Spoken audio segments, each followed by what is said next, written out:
Tapos na maglinis, kaya chill na lang sa room ang atake for today's video. Ito talaga yung purpose kung bakit ako nag-advance sa brigada, para hindi na ako haggard at fresh na ako for the whole week. Ang totoo, Monday pa to nangyari, ngayon ko lang na-edit.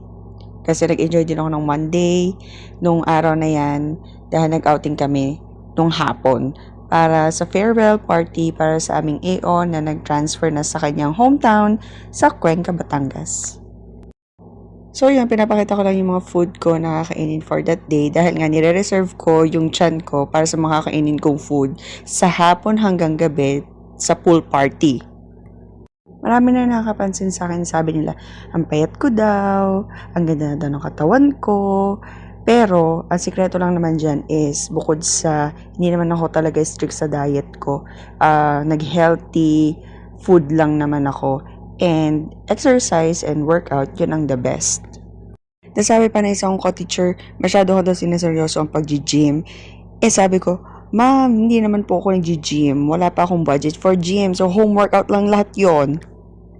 Na-post ko naman na yung link ng portable blender at saka yung stairs stepping machine. So, check out nyo na. Pero yung apat ko pang ginagamit, yung kettlebell, yung dumbbells, yung resistance band, tsaka yung ginagamit ko rin pang pa-abs sa core workout. Yung mga links nun sa susunod, ipopost ko rin. So, please, paki-check out nyo na.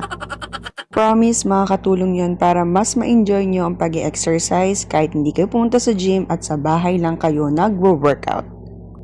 At ito pa, alam nyo kung ano pa yung isa bukod sa mga equipments na nakakatulong para ma-encourage kayong mag-workout kahit nasa bahay lang? Outfit, besh, outfit. Para naka-aura ka pa rin kahit nasa bahay ka lang nag-workout, mas may enjoy mo at mas feel mong nag-workout ka. Yung mga sinusuot ko, mga mura lang yon at swak na swak sa budget, hindi kayo gagastos ng mahal, comfortable din naman siya isuot, kaya yung mga links ng mga yon sa susunod na video or vlog or kung ano man, ipopost ko rin yun.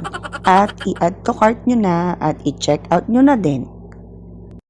So bukod sa ang dami ko sinasabi dito sa voiceover na to, in-enjoy ko lang naman yung oras ko dyan sa pagkain, pagtunganga, pagtingin-tingin sa paligid ng classroom ko na nasatisfy naman ako na okay naman na siya at ready na. Yung bang feeling na masasabi ko sa sarili ko at makukonvince ko ang sarili ko na okay na to. Okay na yung classroom ko. Pwede na. Ready na siya para sa pasukan sa June 8. At habang nag-e-enjoy akong kumain, bigla